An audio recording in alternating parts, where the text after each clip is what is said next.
In our journey toward a better future and a better self, the phrase, recreating yourself, often surfaces. But how many truly grasp the depth of this concept? As we stand on the brink of the year 2024, it's time for a profound awakening. Join me in this comprehensive guide to recreating yourself in the coming year, drawing inspiration from Stoic philosophy and the insights of various philosophers. The art of not caring. Imagine a life where external opinions hold no sway and societal noise fades into insignificance. Our first stop on this transformative journey is the art of not caring. It's not about boredom, it's about freedom, becoming the center of your own world and disregarding the chaos around you. In this realm, happiness isn't pursued, it simply exists, waiting to be realized.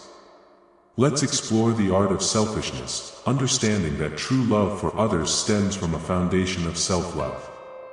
Discovering your purpose, now equipped with a stronger sense of self, let's delve into one of the profound quests of humanity, finding your purpose. In a world filled with chaos, anchoring yourself to a purpose can illuminate your path. It's not about discovering meaning, it's about creating it, crafting a life so rich that every breath reflects your essence.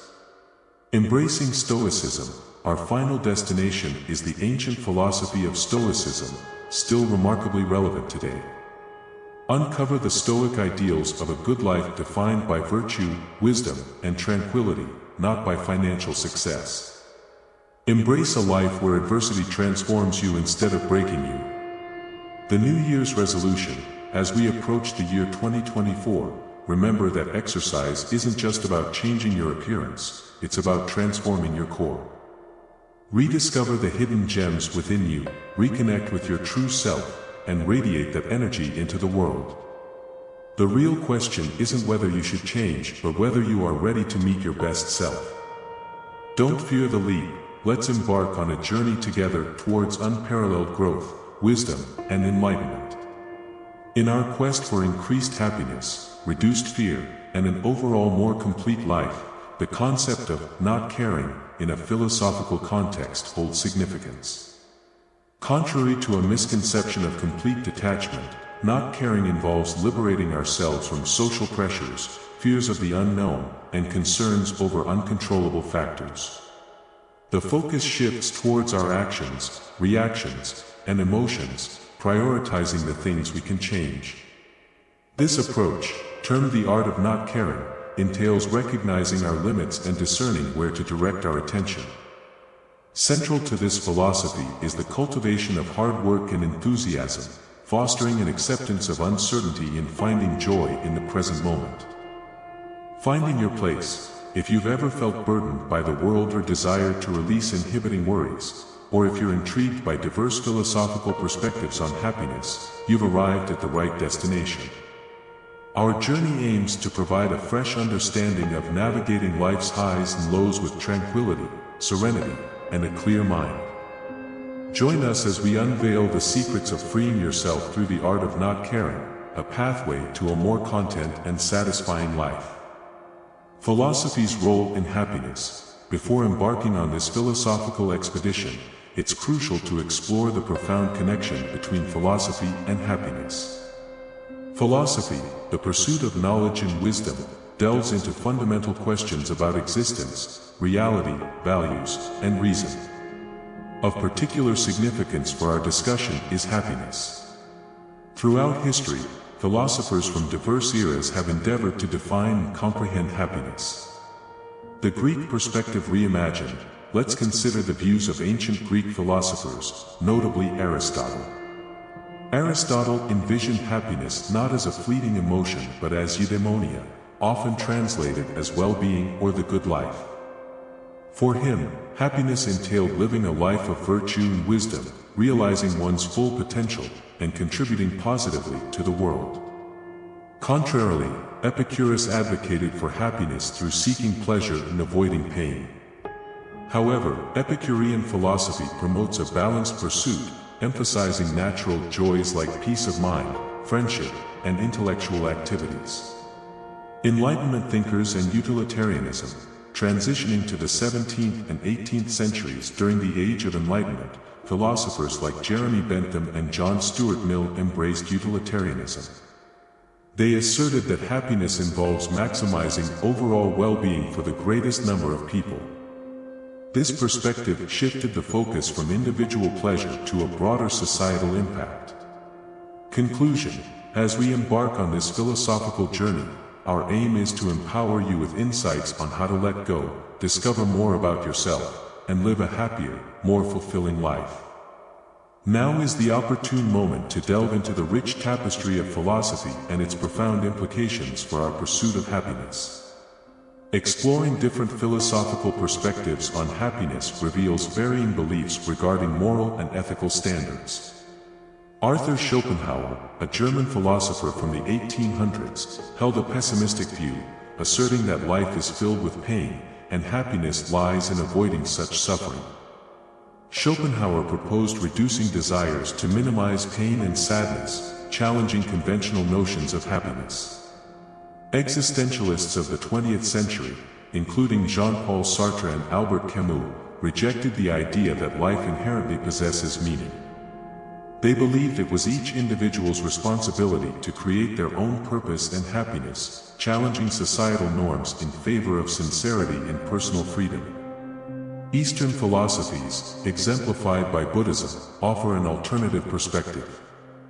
Buddhism suggests that true happiness emerges by letting go of desire and attachment, leading to inner peace and enlightenment. These varied philosophical viewpoints underscore that happiness is not a one-size-fits-all concept.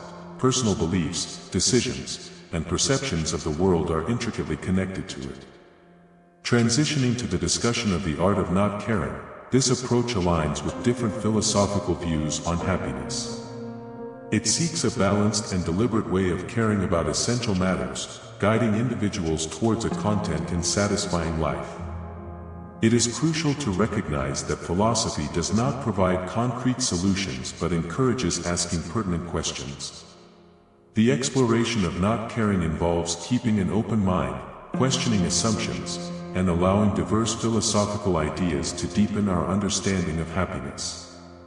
Moving to the ancient Greek philosophy of Stoicism, attributed to Zeno of Citium in the early 3rd century BC, and later expounded by philosophers like Epicurus, Seneca, and Marcus Aurelius, this philosophy emphasizes self-discipline, virtue, and reason. Stoicism posits that while we cannot control external events, we can control our reactions to them. Focusing on what is within our power and letting go of what isn't, Stoicism offers a robust way to practice the art of not caring.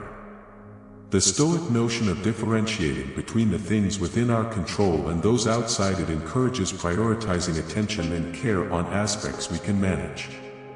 The wisdom of Marcus Aurelius, a Roman emperor and Stoic philosopher, as showcased in his Meditations, underscores the transient nature of external accomplishments compared to the enduring value of inner peace and tranquility. Seneca, another Stoic writer, emphasizes not being overly affected by adversity or success and finding true happiness in enjoying the present without anxious dependence on the future. Contrary to common misconceptions, not caring, in the Stoic sense, does not imply indifference but rather a deliberate focus on what deserves attention. This approach aims to preserve inner peace and align with the natural order of the world. The journey continues to Epicurus's garden, where the Greek philosopher Epicurus, the founder of Epicureanism, provides a distinct perspective on the art of not caring. Contrary to misconceptions, Epicureanism is not about indulgence but emphasizes simplicity, moderation, and the pursuit of pleasures that lead to a tranquil life. Indulging in physical pleasures or leading an extravagant lifestyle is not the essence of Epicureanism. Instead, it revolves around embracing a life of tranquility, freedom, and friendship. Epicurus emphasized that joy is paramount in life but cautioned against pursuing all pleasures indiscriminately. He differentiated between kinetic pleasures, derived from fulfilling desires, and catastatic pleasures, arising from a state of contentment without pain or desires. Epicurus advocated for a life where one can sustain catastatic happiness, relishing simple pleasures without being driven by constant desires. Epicureanism's stance on social standards and material desires is integral to the art of not caring. Epicurus encouraged a simple life, free from the hustle and bustle of Athens. He contended that many wants, such as money, fame, or power, stem from societal expectations and are neither normal nor crucial. Epicurus argued that these endless wants often bring more harm than good, prompting his famous statement, "If you want to make a man happy, don't add to his riches, take away from his desires." Epicurean philosophy extends to addressing fears, especially the fear of death. According to Epicurus, death is inconsequential as it pertains to non-existence. Embracing the inevitability of death allows for a freer and happier present. Applying Epicurean principles to life involves achieving contentment and inner peace by understanding the nature of desires, discerning their importance, and learning to control them. Choosing not to care about societal opinions or the fear of death liberates individuals from unnecessary worries, creating space for genuine joy and tranquility. Epicureanism teaches that true happiness emanates not from possessions or societal significance but from inner peace, devoid of pain or turmoil. It encourages enjoying life's simple pleasures, fostering friendships, and dismissing needless fears. Transitioning to Søren Kierkegaard in 19th century Denmark, the founder of existentialism, introduces a departure from previous philosophers. Kierkegaard's existential philosophy centers on individual experiences, feelings, freedom, and subjective life. In a different cultural and temporal context, Kierkegaard explored existential themes such as worry, hopelessness, and the search for meaning. The leap of faith stands out as a prominent idea, suggesting that, to find purpose and overcome despair, one must take a leap into religion or embrace ambiguity and make choices without certainty. Kierkegaard's philosophy encourages facing life's uncertainties with courage and conviction. Life, according to him, can only be understood backward but must be lived forward. This perspective aligns with the art of not caring by urging individuals to focus on the present, make choices aligned with their values, and not be crippled by fear of the unknown. The leap of faith, while often associated with religious contexts, extends beyond to embracing life's uncertainties with confidence, enabling a more authentic and honest existence. Traveling back to ancient India, we encounter Siddhartha Gautama, known as the Buddha, who founded Buddhism. Buddhism offers a unique perspective on happiness, pain, detachment, and overcoming worries about impermanent things. Unlike Western ideologies, Buddhism views happiness not as pleasure or acquiring desires but as a lasting state of well-being and contentment rooted in inner peace and wisdom. Buddhism's Four Noble Truths explain the nature of pain, its origins in strong desires, tanha, and the path to cessation. Detachment and non-attachment become crucial for not caring from a Buddhist standpoint. Detachment, rather than avoiding life's events, involves deep acceptance of the impermanence of everything. Non-attachment means not clinging to people, events, or ideas, allowing for a full experience of life without being controlled by fleeting emotions. Letting go of attachments reduces self-inflicted pain, making room for profound and enduring happiness. Finally, in late 19th century Germany, Friedrich Nietzsche introduces a robust perspective on the art of not caring. Nietzsche's philosophy of life affirmation revolves around accepting life with joy, wonder, and imagination. He challenges traditional morals and societal rules, advocating for self-overcoming, breaking free from conditioned behaviors to define personal values. Nietzsche rejects group morals and encourages individuals to question and discard societal standards, leading to the concept of the Übermensch, Overman or Superman. The Übermensch represents a person who transcends traditional morality, embraces life's chaos, and sets their own values. Nietzsche's philosophy prompts a re-evaluation of social norms, urging individuals to craft their moral codes and accept life's complexity. It encourages a bold approach to not caring, emphasizing the enjoyment of life amidst its challenges and uncertainties. In conclusion, these diverse philosophical perspectives offer profound insights into the art of not caring, urging individuals to redefine happiness, challenge societal norms, confront fears, and embrace life authentically. Each philosophy provides unique tools for navigating the complexities of existence, fostering inner peace, and achieving lasting happiness. As we embark on this intellectual journey, let us carry the wisdom of these philosophers and apply their teachings to lead more meaningful and fulfilled lives. The expectations of others, and prioritize our own happiness. This form of selfishness is not about harming others but about maintaining our well-being and authenticity. Now, let's explore how these philosophical and psychological insights can guide us in our everyday lives. We've delved into the theoretical realms of the art of not caring, traversing various philosophies from Stoicism to Buddhism, existentialism, and beyond. It's time to translate this academic wisdom into practical steps for our real-world experiences.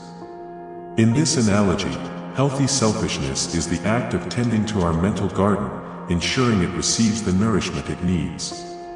It involves recognizing our desires, taking action to fulfill them, and making time for ourselves, even amidst our busy lives. Healthy selfishness empowers us to set limits, prioritize our health, and engage in activities that contribute to personal growth. This form of good selfishness enables us to say no, avoid overcommitting, and focus on our well-being.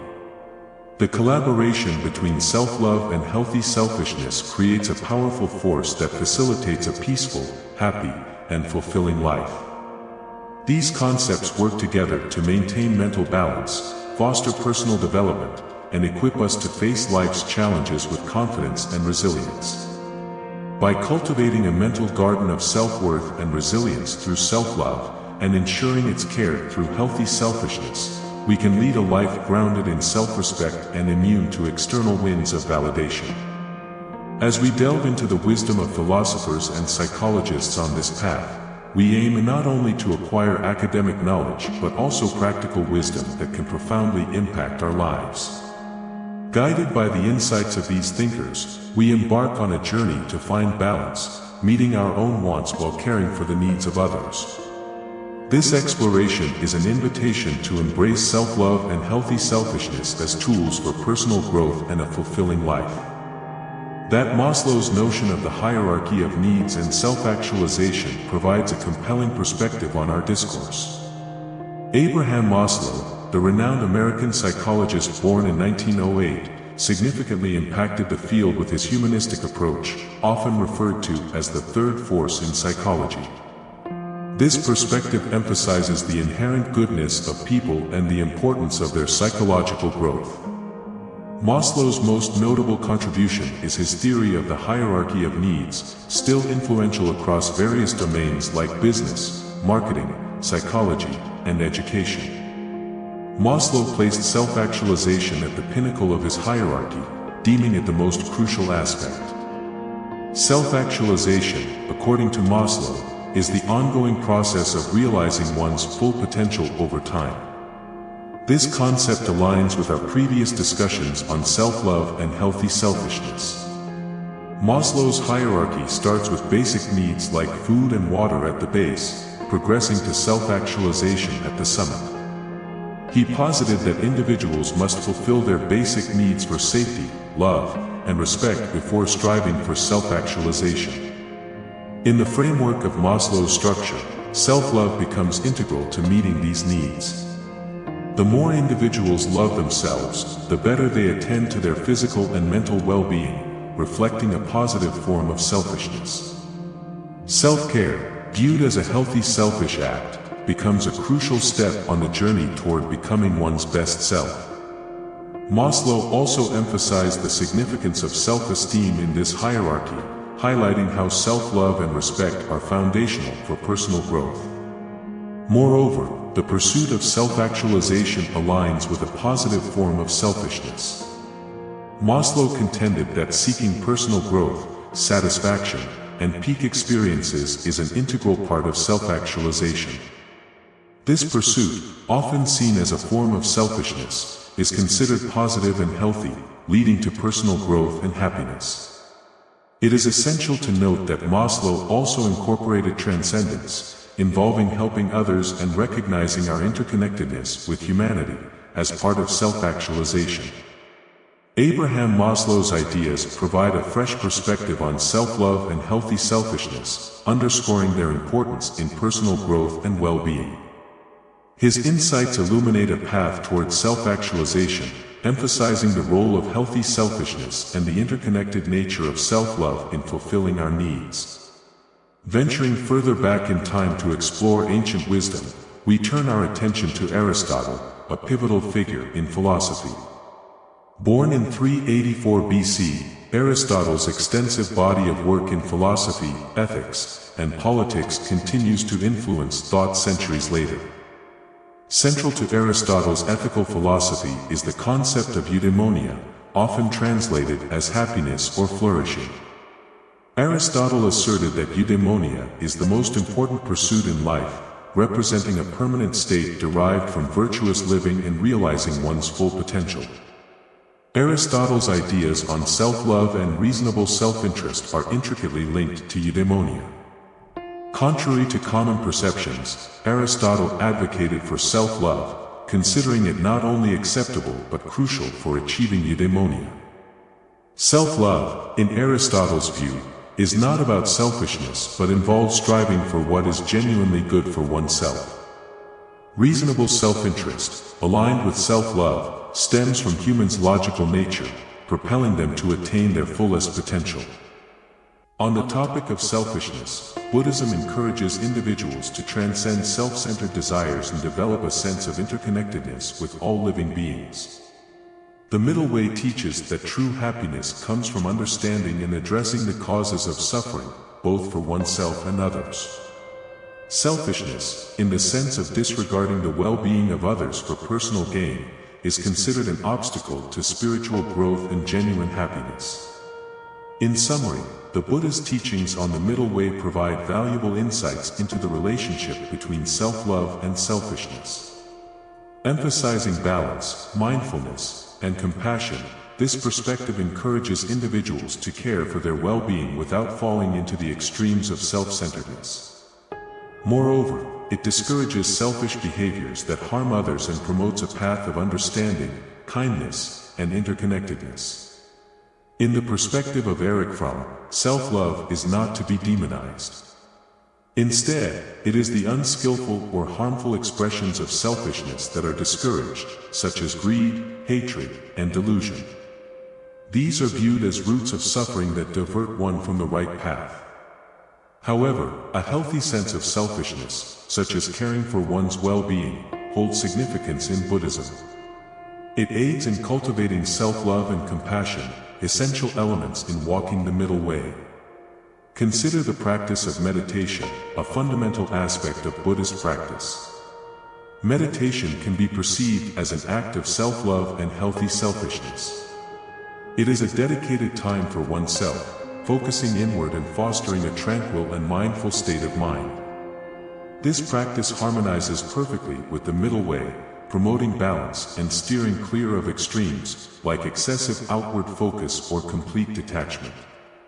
In a real-world context, the middle way guides us in balancing our personal and professional lives.